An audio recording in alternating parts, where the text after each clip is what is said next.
بسم اللہ الرحمن الرحیم۔ ہدایہ ثانی کا سبق ہے فَإِن تَزَوَّجَ أُخْتَيْنِ فِي عَقْدَتَيْنِ وَلَا يَدْرِي أَيَّتُهُمَا أُولَى فَرَّقَ بَيْنَهُ وَبَيْنَهُمَا لِأَنَّ نِكَاحَ إِحْدَاهُمَا بَاطِلٌ بِيَقِينٍ ولا وجه إلى التعيين لعدم الأولوية ولا إلى التنفيذ مع التجهيل لعدم الفائدة أو للضرر فتعين التفريق ولهما نصف المهر لأنه وجب للأولى منهما وانعدمت الأولوية للجهل بالأولوية فينصرف إليهما وقيل لا بد من دعوى كل واحدة منهما أنها الأولى أو الاصطلاح لجهالة المستحقة۔ ترجمہ دیکھیں ذرا۔ فَإِن تَزَوَّجَ، اگر کوئی آدمی نکاح کرے، اختینی دو بہنوں سے، فی عقدتین دو عقدوں میں، ولا یدری اور اس کو پتہ نہیں، ایتہما اولا کہ ان دونوں میں سے پہلی کون سی ہے، فرق بینہ و بینہما تو اس آدمی اور ان دونوں بہنوں کے درمیان تفریق کی جائے گی، جدا کیا جائے گا ان کو ایک دوسرے سے، لأن نکاح احداہما باطل بیقین، کیونکہ ان دونوں میں سے ایک کا نکاح یقیناً باطل ہے، ولا وجہ الی التعیین اور تعیین کا کوئی طریقہ بھی نہیں ہے، متعین کرنے کا کوئی طریقہ بھی نہیں ہے کہ کون پہلی ہے اور کون دوسری ہے، لعدم الاولویت اولویت کے نہ ہونے کی وجہ سے، ولا الی التنفیذ اور نکاح کو نافذ کرنے کا بھی کوئی طریقہ نہیں ہے،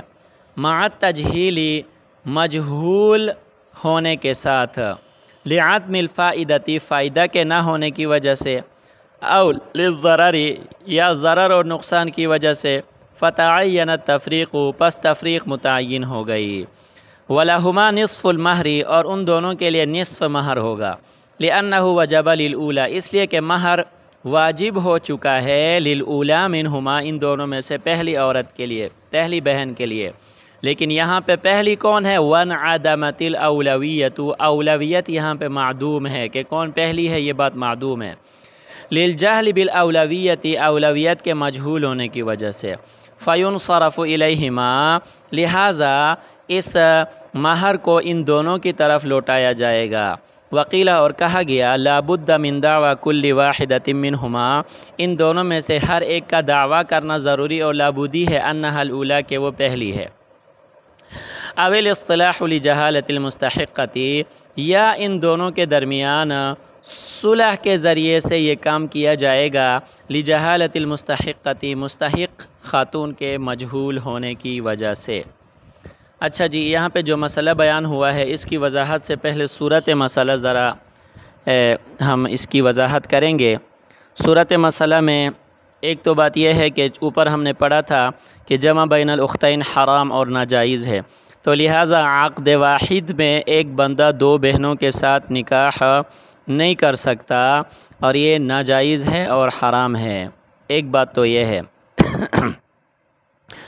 دوسری بات یہ ہے کہ اگر کسی جہالت کی وجہ سے، معلوم نہ ہونے کی وجہ سے اگر ایک آدمی نے دو بہنوں کے ساتھ نکاح کر لیا اور اس کی صورت ممکن ہے کیونکہ فقہ میں بہت سارے مسائل ایسے ہیں کہ فقہ کے بہت سارے مسائل کا دار و مدار صرف جو ہے نا وہ امکان پر ہوتا ہے کہ ایسا ہو سکتا ہے، ممکن ہے۔ میں ایک اس کی آسان صورت بنا کے آپ کو وضاحت کرتا ہوں۔ مثال کے طور پر ایک آدمی اور اس کی بیوی دونوں کے درمیان جدائی ہوئی ہے، الگ الگ مقام پر ہیں، مرد پشاور میں ہے، ایک بیٹی اس مرد کے پاس ہے، اور وہ عورت جو ہے نا وہ اس سے جدا ہو کر لاہور میں ہے، ایک بیٹی دوسری بیٹی جو ہے نا اس کے پاس ہے۔ اب کوئی ایسا اتفاق ہو سکتا ہے کہ ایک آدمی دو نکاح کرنا چاہتا ہے اور وہ لاہور میں اس عورت کی بیٹی کو پیغام بھیجے اور اس کے ساتھ نکاح ہو جائے، اور پشاور میں اس مرد کی بیٹی کو پیغام بھیجے اور اس کے ساتھ نکاح ہو جائے۔ اب نکاح کرنے والے کو پتہ نہیں ہے کہ یہ ایک ہی ماں باپ کی بیٹیاں ہیں، بس کوئی حسن اتفاق ایسا بن سکتا ہے کہ لاہور میں اس عورت کی فیملی کے ساتھ اس کے تعلقات بن گئے، لیکن پتہ نہیں ہے کہ یہ پشاور میں جو مرد ہے یہ اس سے جو ہے نا طلاق لے کر اپنی بیٹی کے ساتھ یہاں لاہور میں رہ رہی ہے، اس کو پتہ نہیں ہے۔ اسی طرح اس کو یہ بھی پتہ نہیں ہے کہ پشاور میں جو مرد ہے یہ اس لاہور والی عورت کا شوہر ہے اور یہ اس کی بیٹی ہے، پتہ نہیں چلا۔ اب آدمی نے کیا کیا، ان دو لڑکیوں کے ساتھ نکاح کیا، حالانکہ دونوں بہنیں ہیں، لیکن نکاح کرنے والے کو پتہ نہیں ہے کہ یہ دونوں جن کے ساتھ میں نکاح کر رہا ہوں آپس میں بہنیں ہیں۔ سمجھ میں آئی کہ نہیں آئی؟ اور یہ جو اس کو رشتہ دے رہے ہیں ان کو بھی آپس میں پتہ نہیں ہے۔ آپس میں پتہ اس لیے نہیں ہے کہ تعلقات جو ہے نا وہ طلاق کی وجہ سے، میں نے ایک امکانی صورت بنائی ہے، اچھا اس کے علاوہ اور بھی بہت ساری صورتیں بن سکتی ہیں، ایک امکانی صورت میں نے بنائی ہے بطور مثال کے۔ اب یہ مرد اور اس کی بیوی آپس میں ان کا طلاق ہونے کی وجہ سے ان کے تعلقات بھی منقطع ہیں، ان کو بھی پتہ نہیں ہے۔ اب جناب اس ناکح نے، لڑکے نے لاہور میں جس لڑکی کے ساتھ نکاح کیا ہے وہ پشاور میں جو لڑکی ہے وہ اس کی بہن ہے۔ اب دیکھیں دو بہنوں کے ساتھ اس نے نکاح کیا۔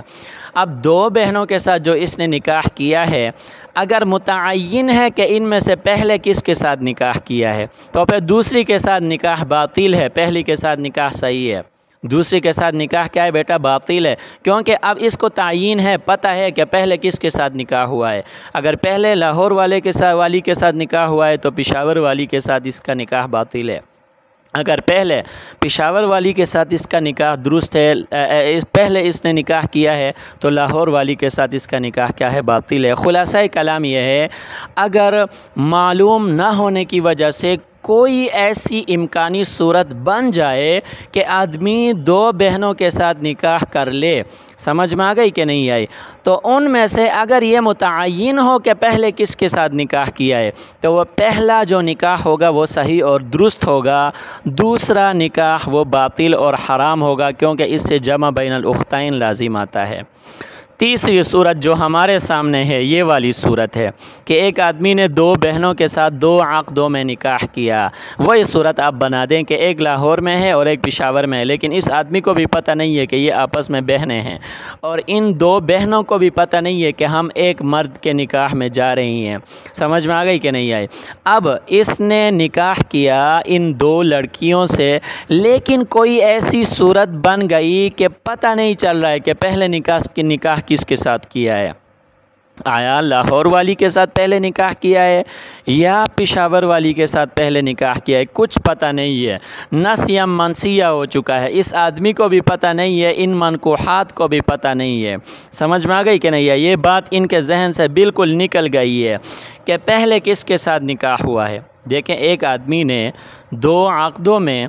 دو بہنوں کے ساتھ نکاح کیا، میں نے عرض کر دیا کہ جمع بین الاختین تو ناجائز ہے، لیکن اس کی امکانی صورت بن سکتی ہے کہ اس آدمی کو پتہ نہیں ہے کہ یہ دونوں حقیقی بہنیں ہیں، اور ان بہنوں کو بھی پتہ نہیں ہے کہ ہم ایک مرد کے نکاح میں جا رہی ہیں، تو لہٰذا اب یہاں پہ صورت بھی یہ ہے کہ پہلے کس کے ساتھ نکاح ہوا ہے۔ حالانکہ میں نے عرض کر دیا اگر پہلے کس کے ساتھ نکاح ہوا ہے، اگر اس کی تعین ہو تو پھر پہلا نکاح اس کا درست ہوگا اور دوسرا باطل ہو جائے گا۔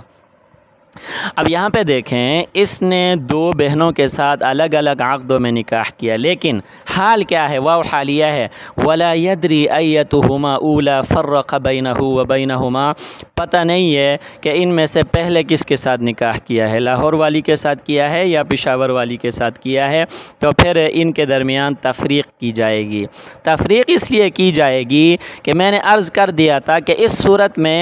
جو دوسری ہے اس کا نکاح یقیناً باطل ہے۔ دوسری کا نکاح کیا ہے بیٹا؟ یقیناً باطل ہے، یعنی ان دونوں میں سے ایک کا نکاح یقیناً باطل ہے جو کہ دوسری ہے، لیکن مسئلہ کیا ہے؟ ولا وجہ الی تعیین لعدم الاولویت، پہلے کس کے ساتھ نکاح ہوا ہے، نکاح میں اولا کون ہے، ثانیہ کون ہے، اس کی کوئی تعیین نہیں ہے، تعیین کا کوئی طریقہ بھی ان کے پاس موجود نہیں ہے، صورت ایسی پیش آئی ہے، تو لہٰذا دیکھیں نا دوسری کا نکاح تو یقیناً باطل ہے، لیکن یقیناً باطل ہے، لیکن یہ پتہ نہیں ہے کہ دوسری کون ہے اور پہلی کون ہے۔ سمجھ میں آ گئی کہ نہیں آئی؟ تو پھر کیا کریں گے؟ ولا الی التنفیذ مع التجہیل۔ اب دیکھیں اس نکاح کو اگر نافذ کیا جائے مجہول کے ساتھ اگر نافذ کیا جائے، ہم یہ کہیں کہ ایک کے ساتھ نکاح باطل ہے اور دوسری کے ساتھ جو ہے نا وہ کیا ہے، اس کا نکاح صحیح ہے، یعنی جو اس کا پہلا نکاح ہے وہ صحیح ہے اور دوسرا نکاح اس کا کیا ہے، باطل ہے، لہٰذا ہم کیا کریں گے، پہلے نکاح کو جو ہے نا وہ کیا کریں گے، برقرار رکھیں گے اور دوسرے نکاح کو ہم باطل قرار دیں گے۔ تو لعدم الفائدہ، اس کا کوئی فائدہ نہیں ہوگا۔ فائدہ اس لیے نہیں ہوگا کہ یہاں پہ یہ آدمی اس کی بیوی کون بنے گی، کیونکہ پہلی اور دوسری جو ہے نا یہاں پہ معلوم نہیں ہے۔ اگر ہم بالفرض نکاح کو نافذ کر دیں، ہم کہیں کہ نکاح صحیح ہے، صحیح کس میں ہے، الاولیٰ میں ہے، اور باطل کس میں ہے، الثانیہ میں ہے، اور نکاح ہو گیا، تو پھر الاولیٰ اور الثانیہ کی تعین نہیں ہوئی ہے۔ جب تعین نہیں ہوئی تو پھر نکاح کا فائدہ کیا ہوا، سمجھ میں آ گئی کہ نہیں؟ او للضرری، یا ضرر ہے، ضرر کی دو صورتیں ہیں، یا تو اس آدمی کو ضرر ہے کیونکہ یہ استمتاع نہیں کر سکتا، فائدہ حاصل نہیں کر سکتا کیونکہ مجہول ہیں، ایک کے ساتھ اس کا نکاح یقیناً باطل ہے دونوں میں سے، تو کس کے ساتھ باطل ہے اس کی تعین نہیں ہے، تو اس آدمی کو ضرر ہے۔ اور اسی طرح ضرر کی دوسری قسم ان دونوں بہنوں کو ضرر ہے، کیونکہ ان میں سے کس کا نکاح ہوا ہے کس کا نکاح نہیں ہوا اس کی ابھی وضاحت نہیں ہو پا رہی، اولویت کے نہ ہونے کی وجہ سے کہ کون پہلی ہے کہ اس کے ساتھ نکاح کو صحیح قرار دے کر نافذ کریں، کون دوسری ہے کہ اس کے ساتھ نکاح کو جو ہے نا وہ باطل قرار دیں، تو دونوں بہنیں بھی جو ہے نا وہ کیا ہو گئیں، لٹک گئیں، تو ان کا بھی کیا ہو گیا، ضرر ہو گیا۔ تو اس وجہ سے اس نکاح کو باقی رکھنے کے لیے، نافذ کرنے کے لیے ہمارے پاس کوئی طریقہ نہیں ہے، تو کیا ہوگا، فتعین التفریق، تفریق متعین ہو گیا، تو اب ان کے درمیان جدائی ہی واحد راستہ ہے اور ہمارے پاس کوئی اور سبیل نہیں ہے۔ یہاں تک بات سمجھ میں آ گئی؟ اب جب ان کے درمیان تفریق کی جائے گی تو پھر مہر کا کیا کریں گے، حق مہر کس کو دیں گے؟ فرمایا وَلَهُمَا نِصْفُ الْمَهْرِ، نصف مہر جو ہے نا وہ کیا ہوگا، ان دونوں کے درمیان ہوگا۔ سمجھ میں آ گئی کہ نہیں؟ ان دونوں کے درمیان نصف مہر اس لیے ہوگا کہ یہاں پہ دیکھیں نا، اگر نکاح صحیح ہوتا تو ان میں سے جس کے ساتھ نکاح ہوا ہے حق مہر اس کو ملتا، یہ تو یقینی اور پکی بات ہے، اس میں کوئی دوسری بات ہے ہی نہیں، ظاہری بات ہے، بدیہی بات ہے کہ ان میں سے جس کے ساتھ نکاح صحیح ہوتا مہر اس کا ہوتا۔ اب یہاں پہ جو ہے نا مجہول ہے، مہر کس کو ملنا چاہیے کچھ پتہ نہیں ہے، اگر ہم مہر کسی اور ایک کو دے دیں، ہو سکتا ہے اس میں دوسرے کا حصہ ہو، دوسری جو ہے نا وہ کیا ہو، اس کی مستحق ہو۔ اب مہر کیا کریں گے، کس کو دیں گے؟ فرمایا کہ دونوں میں برابری کی بنیاد پر تقسیم کریں گے۔ برابری کی بنیاد پر تقسیم اس لیے کریں گے کہ ان میں سے پہلی متعین نہیں ہے کہ جو اس کی مستحق ہوتی اور جس کو ہم مہر ادا کرتے وہ متعین نہیں ہے، تو ہو سکتا ہے جس کو ہم پہلی سمجھ رہے ہیں وہ پہلی نہ ہو اور جس کو ہم دوسری سمجھ رہے ہیں وہ دوسری نہ ہو۔ اگر پہلی وہ جس کو ہم پہلی سمجھ رہے ہیں اگر وہ پہلی نہیں ہے تو پھر آپ نے حق مہر جو کسی اور کا حق تھا وہ کسی اور کو دے دیا۔ تو اب احتیاط کا تقاضا یہ ہے کہ مہر دونوں میں کیا کریں گے، نصف کریں گے، فَيُنصَرَفُ إِلَيْهِمَا۔ سمجھ میں آ گئی کہ نہیں آئی؟ اور آگے وکیل سے ایک قول بیان فرمایا، اور وہ قول یہ ہے کہ فرمایا کہ ان میں سے ہر ایک دعویٰ کرے کہ میں پہلی ہوں تاکہ وہ مستحق بنے حق مہر کا۔ سمجھ میں آ گئی کہ نہیں؟ دو بہنوں میں سے لازمی بات ہے ایک بڑی ہوگی اور ایک چھوٹی ہوگی، اگر جڑواں بھی ہوں تو قد کے لحاظ سے کوئی چھوٹی بڑی ہو سکتی ہے، تو ہم ایک صورت امکانی مسئلہ بنائیں گے کہ جو بڑی ہے وہ بھی دعویٰ کرے کہ میں پہلی ہوں تاکہ وہ اس مہر کا مستحق بنے، اور جو چھوٹی ہے وہ بھی دعویٰ کرے کہ میں پہلی ہوں تاکہ وہ کیا بنے، مستحق بنے۔ اس صورت میں ان دونوں کا استحقاق جو ہے نا وہ کیا ہوگا، ثابت ہوگا، اور دونوں کو برابر دیں گے۔ حالانکہ ان میں سے کسی کے دعویٰ کو بھی ہم قبول نہیں کر سکتے، اگر قبول کر لیں تو پھر وہ تو پہلی ہوگی اور اس کے ساتھ نکاح بھی ہوگا، لیکن یہاں پہ جو ہے نا مجہول ہے، کسی کو بھی پتہ نہیں ہے، لیکن حق مہر کا مستحق بننے کے لیے دعویٰ تو دونوں کو کرنا پڑے گا کہ ایک بھی دعویٰ کرے گی کہ میں پہلی ہوں اور دو بھی دعویٰ کرے گی کہ میں پہلی ہوں، تو لہٰذا دونوں نے کیا کیا، پہلی ہونے کا دعویٰ کیا۔ سمجھ میں آ گئی کہ نہیں؟ اب اس دعویٰ سے صرف اتنا ہوگا کہ وہ دونوں مہر کی مستحق بنیں گی اور مہر کو دونوں کے درمیان کیا جائے گا، تقسیم کیا جائے گا، کیونکہ اس کے علاوہ ہمارے پاس اور کوئی طریقہ موجود نہیں ہے۔ فرمایا اویل اصطلاح لجہالت المستحقتی، یا کیا کریں گے، ان دونوں کو نصف پر کیا کریں گے، راضی کریں گے، ہم ان دونوں کو کہیں گے کہ یہ جو مہر ہے اس میں یہ نصف آپ کا حصہ ہے اور نصف آپ کا حصہ، ان دونوں کے درمیان صلح و صفائی سے کیا کریں گے کام چلائیں گے، ان دونوں کو متفق اس بات پر کریں گے کہ اس مہر کو ان دونوں کے درمیان کیا کریں گے، تقسیم کریں گے۔ اس کی وجہ یہ لجہالۃ المستحقۃ، کیونکہ مستحق کون ہے یہ مجہول ہے، اس کی کوئی وضاحت ہمارے سامنے نہیں ہے۔ تو خلاصہ کلام یہ ہے کہ اگر آدمی کسی غلطی کی وجہ سے، معلوم نہ ہونے کی وجہ سے، 2 عقدوں میں اس نے 2 بہنوں کے ساتھ نکاح کیا اور پتہ نہیں ہے کہ ان میں سے پہلی کون ہے اور دوسری کون ہے، کوئی بھی طریقہ معلوم کرنے کا نہیں ہے، تو پھر اس کا نکاح دونوں کے ساتھ باطل ہو جائے گا، کیونکہ جمع بین الاختین لازم آتا ہے، اور مہر جو ہے وہ ان دونوں کے درمیان تقسیم کریں گے۔ اور پھر تقسیم کرنے کے لیے 2 صورتیں آگے بیان فرمائی۔ ایک صورت یہ ہوگی کہ ان میں سے ہر ایک یہ دعویٰ کرے کہ وہ پہلی ہے، اور یا جو ہے نا ان دونوں کو بٹھا کر ان کے درمیان اس بات پر اتفاق کریں گے کہ وہ مہر ان دونوں میں جو ہے نا وہ برابری کی بنیاد پر کیا ہو جائے، تقسیم ہو جائے۔ اور برابری کی بنیاد پر تقسیم اس لیے ہے کہ یہاں پہ مہر کی مستحق کون ہے اس کی وضاحت نہیں ہو رہی ہے، ہر ایک میں یہ احتمال موجود ہے کہ وہ مستحق ہے، کیونکہ میں نے عرض کر دیا کہ دونوں میں سے ہر ایک میں یہ احتمال موجود ہے کہ وہ پہلی ہے، اور اس لیے ہر ایک میں یہ احتمال موجود ہے کہ وہ مہر کی کون ہے، مستحق ہے، لہٰذا استحقاق مجہول ہے۔ تو لیکن مستحق کوئی نہ کوئی ہے، یہ تو ضروری بات ہے، یہ نہیں ہے کہ مہر کسی کو بھی نہ ملے کیونکہ مستحق نہیں، مستحق کوئی نہ کوئی ہے ان دونوں میں سے، اور دونوں کے مستحق ہونے کا احتمال موجود ہے، تو لہٰذا انصاف کا تقاضا یہ ہے کہ مہر کو ان دونوں کے درمیان کیا کیا جائے، تقسیم کیا جائے۔